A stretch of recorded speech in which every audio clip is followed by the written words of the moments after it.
नमस्कार दोस्तों, I hope आपकी तैयारी काफ़ी बेहतर चल रही होगी। तो आपकी तैयारी को और बेहतर बनाने के लिए आज की वीडियो में हम लोग करेंगे मॉडल पेपर 20। अगर आप 19 मॉडल पेपर नहीं देखे होंगे तो उसका लिंक हम आपको डिस्क्रिप्शन में दे देंगे, आप वहां से जाकर देख सकते हैं। तो चलिए दोस्तों, आज के सबसे पहले क्वेश्चन की शुरुआत करते हैं। सबसे पहला क्वेश्चन है आपका, किसी भारतीय राज्य के राज्यपाल की नियुक्ति किसके द्वारा की जाती है। क्वेश्चन में आपसे पूछा जा रहा है, किसी भारतीय राज्य के राज्यपाल की नियुक्ति किसके द्वारा की जाती है।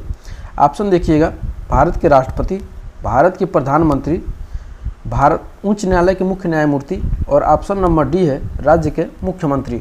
तो क्वेश्चन नंबर 1 का राइट आंसर हो जाएगा दोस्तों ऑप्शन नंबर ए, यानी भारत के राष्ट्रपति। और किसी राज्य के राज्यपाल की नियुक्ति राष्ट्रपति के द्वारा की जाती है और वह राष्ट्रपति के प्रसाद पर्यंत अपना पद धारण करता है। तो मैं आशा करता हूं कि क्वेश्चन नंबर 1 आपको क्लियर हो गया होगा। तो आगे बढ़ेंगे हम लोग क्वेश्चन नंबर 2 पे। क्वेश्चन नंबर 2 है, भारत में राज्य का राज्यपाल बनने के लिए न्यूनतम आयु कितनी है। भारत में राज्य का राज्यपाल बनने के लिए न्यूनतम आयु कितनी है। दोस्तों, आपकी जानकारी के लिए हम बता दें, आज का जो क्वेश्चन है सिर्फ पॉलिटी स्पेशल है, यानी भारतीय राज्य व्यवस्था से संबंधित सिर्फ क्वेश्चन है। तो मैं आशा करता हूं कि आप लोग इस क्वेश्चन में एंजॉय करेंगे। क्वेश्चन नंबर 2 देखिएगा, भारत में राज्य का राज्यपाल बनने के लिए न्यूनतम आयु कितनी है। ऑप्शन ए देखिएगा 30 वर्ष, ऑप्शन बी 25 वर्ष, ऑप्शन सी 35 वर्ष और ऑप्शन नंबर डी 45 वर्ष।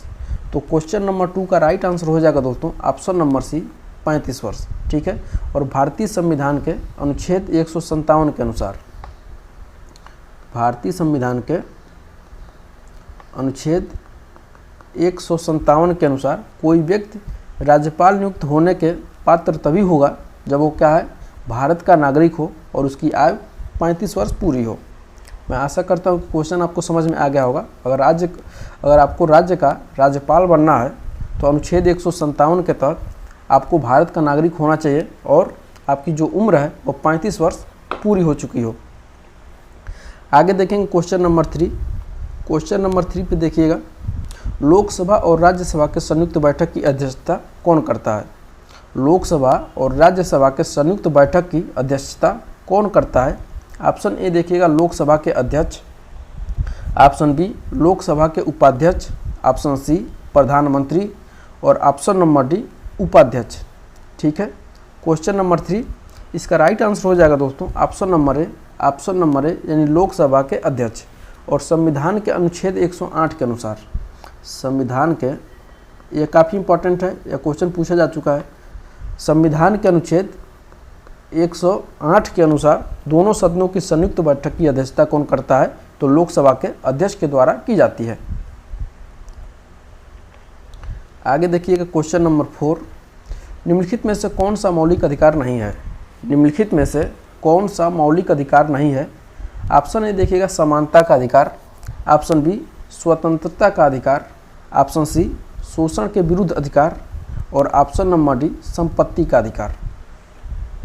काफ़ी मज़ेदार क्वेश्चन है। अगर आप हमारा मूल अधिकार वाला वीडियो नहीं देखे होंगे तो जा करके देख सकते हैं प्ले लिस्ट से, वहाँ पे आपको मिल जाएगा। और पूरा हमने डिटेल्स में कराया हुआ है मूल अधिकार के विषय में, और मैं पूरा दावे के साथ कह सकता हूँ कि आपका एक भी क्वेश्चन गलत नहीं होगा वहाँ से, अगर आप मूल अधिकार का वीडियो मात्र 15 मिनट का है अगर देख लेते हैं तो।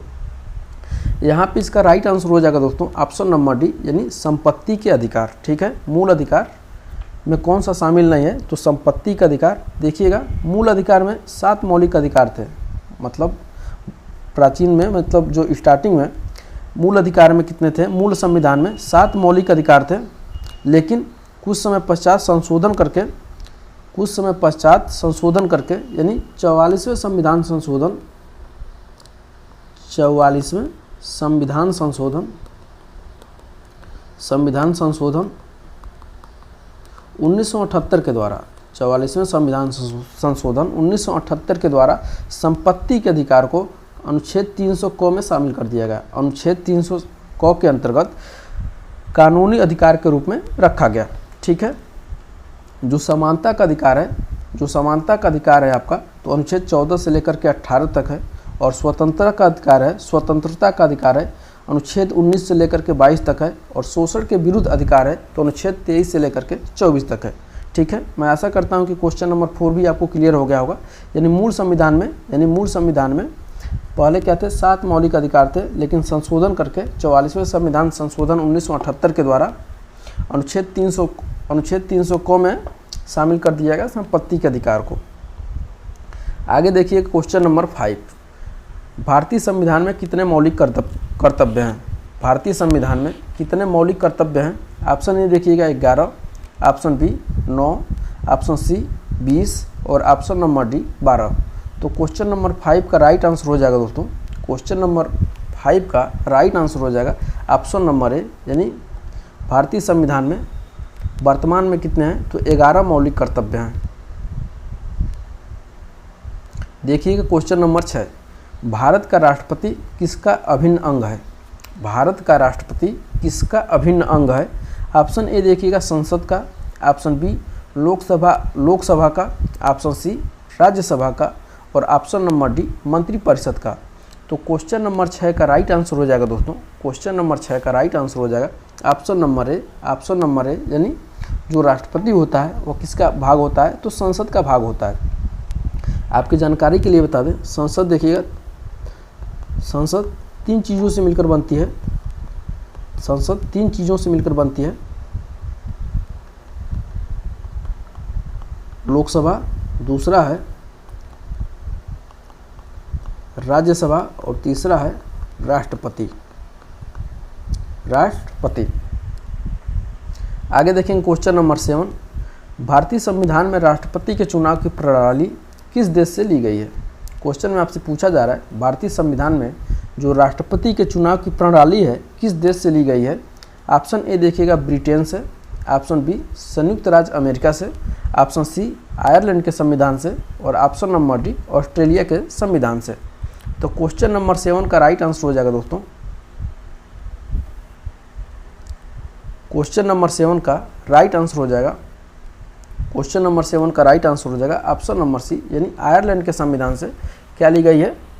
तो राष्ट्रपति के चुनाव की प्रक्रिया या प्रणाली ली गई है। और भारतीय संविधान में राष्ट्रपति के निर्वाचन की विधि को आयरलैंड के संविधान से ग्रहण किया गया है तथा राष्ट्रपति के जब पद से हटाना है, राष्ट्रपति के पद से हटाने की विधि कहाँ से ली गई है? तो अमेरिका से ली गई है। यानी चुनाव प्रणाली दोस्तों आयरलैंड से ली गई है और राष्ट्रपति को पद से हटाने के लिए अमेरिका के संविधान से लिया गया है। आगे देखेंगे क्वेश्चन नंबर 8, निजता का अधिकार किसके अधीन आता है? निजता का अधिकार किसके अधीन आता है? ऑप्शन ए देखिएगा अनुच्छेद 19, ऑप्शन बी अनुच्छेद 20, ऑप्शन सी अनुच्छेद 21 और ऑप्शन नंबर डी अनुच्छेद 18। तो क्वेश्चन नंबर 8 का राइट आंसर हो जाएगा दोस्तों, क्वेश्चन नंबर 8 का राइट आंसर हो जाएगा ऑप्शन नंबर सी, यानी जो निजता का अधिकार है वो किसके अंतर्गत आता है? तो अनुच्छेद 21 के अंतर्गत आता है। आगे देखेंगे क्वेश्चन नंबर 9, कल्याणकारी राज्य संबंधी विचार किसमें दिए गए हैं? ऑप्शन ए देखिएगा मूल अधिकार में, ऑप्शन बी राज्य के नीति निर्देशक सिद्धांत में, ऑप्शन सी संविधान के उद्देशिका में और ऑप्शन नंबर डी भाग 7 में। तो क्वेश्चन नंबर 9 का राइट आंसर हो जाएगा दोस्तों ऑप्शन नंबर बी, यानी राज्य के नीति निर्देशक सिद्धांत में। और याद रखिएगा भारतीय संविधान में भाग 4 के तहत, भारतीय संविधान में तो किसके तहत? भाग 4 के तहत अनुच्छेद 36 से लेकर के 51 तक, अनुच्छेद कहाँ से कहाँ तक?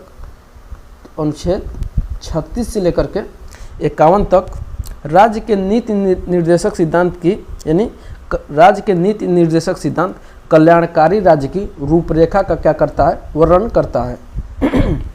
थोड़ा गला फंस रहा है। आगे देखिए क्वेश्चन नंबर 10, भारतीय नागरिकता किसके द्वारा दी जाती है? भारतीय नागरिकता किसके द्वारा दी जाती है? ऑप्शन ए देखिएगा भारत के राष्ट्रपति, ऑप्शन बी भारत के प्रधानमंत्री, ऑप्शन सी गृह मंत्रालय द्वारा और ऑप्शन नंबर डी विदेश मंत्रालय द्वारा। तो क्वेश्चन नंबर 10 का राइट आंसर हो जाएगा दोस्तों, क्वेश्चन नंबर 10 का राइट आंसर हो जाएगा ऑप्शन नंबर सी, यानी गृह मंत्रालय द्वारा। और केंद्रीय गृह मंत्रालय भारतीय नागरिकता प्रदान के लिए क्या है? उत्तरदायी है। और भारतीय नागरिकता जन्म, वंश, पंजीकरण और देशीकरण के द्वारा प्राप्त की जाती है। किसके द्वारा? जन्म, वंश, पंजीकरण और देशीकरण देसीकरण के द्वारा प्राप्त की जाती है। तो कैसा लगा आज का क्वेश्चन हमें कमेंट करके ज़रूर बताइएगा और इस वीडियो को अपने दोस्तों के साथ ज़्यादा से ज़्यादा शेयर करिएगा। एक छोटी सी आपसे रिक्वेस्ट है, अगर आप अभी तक हमारे चैनल को सब्सक्राइब नहीं किए हैं तो सब्सक्राइब कर लीजिएगा, ताकि इसी तरह से मज़ेदार क्वेश्चन हम आपके बीच लाते रहेंगे जब तक आपका एग्ज़ाम नहीं हो जाता है, और एकदम आपका एग्ज़ाम क्वालिफाई करा के ही रहेंगे। और मिलते हैं अगले वीडियो में, तब तक के लिए बहुत बहुत धन्यवाद।